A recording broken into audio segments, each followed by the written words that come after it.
Sun breathing is the strongest and most difficult breathing style in Demon Slayer to master, with Yoriichi being its only true user for over 500 years. The only person to wield it after him is Tanjiro, but have you ever wondered what would have happened if every Hashira in the current era could use Sun breathing? How much would the story change? Would Muzan and his demons even stand a chance against them? Well, before we begin, there are a few things you should know. First, just like Tanjiro was able to use both water breathing and sun breathing, every Hashira in this timeline can still use their original breathing style. Second, unlike Yoriichi, they can only use the first 11 forms of sun breathing. None of them can perform the 12th form due to lacking Yoriichi's overwhelming speed, stamina, and mastery. The early part of the story would play out almost exactly the same, so we'll skip ahead to the Mount Natagumo arc. At first, everything unfolds as it did in the original timeline. Tanjiro encounters Rui while Zenitsu and Inosuke handle the other demons on their own. During his battle against Rui, Tanjiro is completely overwhelmed by Lower Moon 5. At one point, as his life flashes before his eyes, he remembers watching his frail father perform the Hinokami Kagura throughout freezing winter nights. In that moment, he finally awakens sun breathing. However, even with the power of sun breathing, Tanjiro still isn't strong enough to defeat Rui. Just as he begins to lose the battle, Giyu arrives and defeats Lower Moon 5 with a single strike of sun breathing. After the battle, Tanjiro is taken to the Demon Slayer Corps headquarters.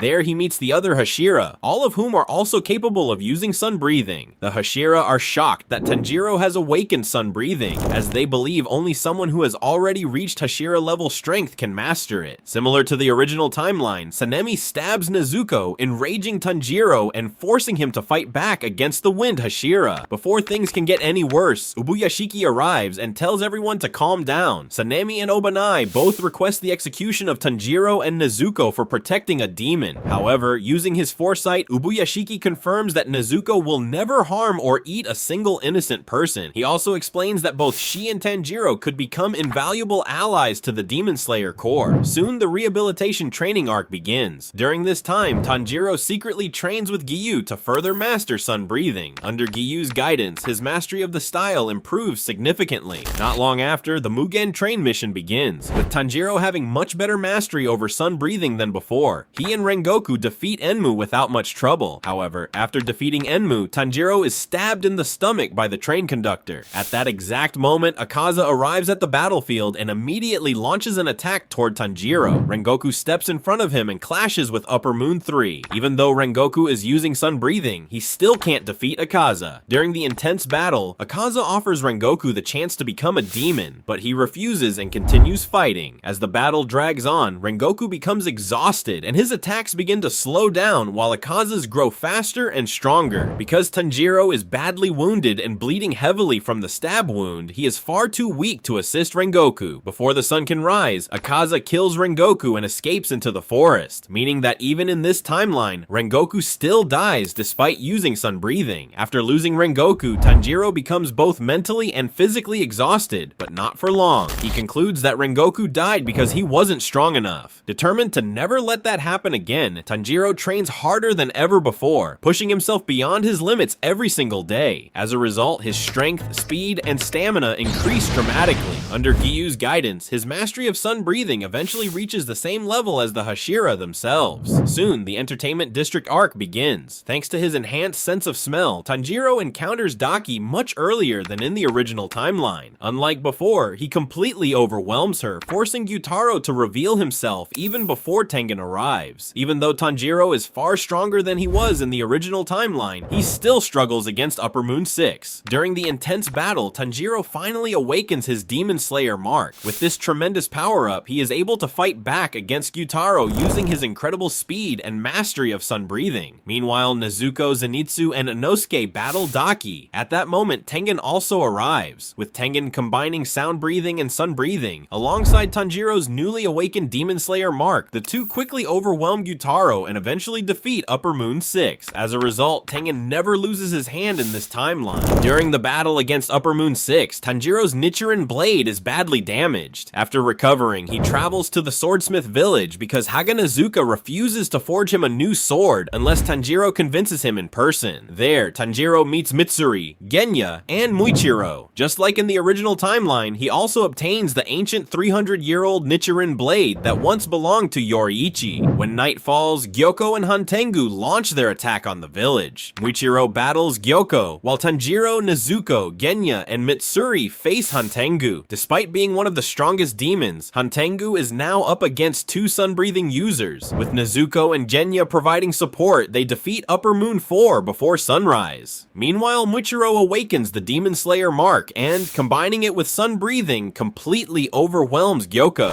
I mean, just imagine a descendant of Kokushibo using sun-breathing alongside the Demon Slayer mark. Because Hantengu is defeated before sunrise, neither the Demon Slayer core nor Muzan discovers Nezuko's immunity to the sun. As a result, Nakime is never ordered to locate the Demon Slayer core headquarters, giving the core months of peace to prepare for the final battle. During that time, Tamayo and Shinobu are also able to perfect the drugs needed to weaken Muzan and potentially turn demons back into humans. While developing the drugs, Tamayo notices that Nezuko's blood is unlike that of any other demon she has ever examined. After several experiments, she discovers the truth. Nezuko has conquered the sun. Meanwhile, Sanemi and Obanai reveal that they once discovered an entrance to the Infinity Castle while chasing a demon. Using Yushiro's tracking abilities and Kagaya's strategy, the Demon Slayer Corps spends the next several months searching for another entrance while preparing for the final battle. During this time, Tanjiro continues refining his sun breathing and even attempts to create a brand new form, while Zenitsu and Inosuke further master their own breathing styles. Once everything is ready, Tamayo has Nezuko step into the sunlight to lure Muzan into action. The moment he learns that one of his own demons has conquered the sun, he immediately heads to Ubuyashiki's mansion.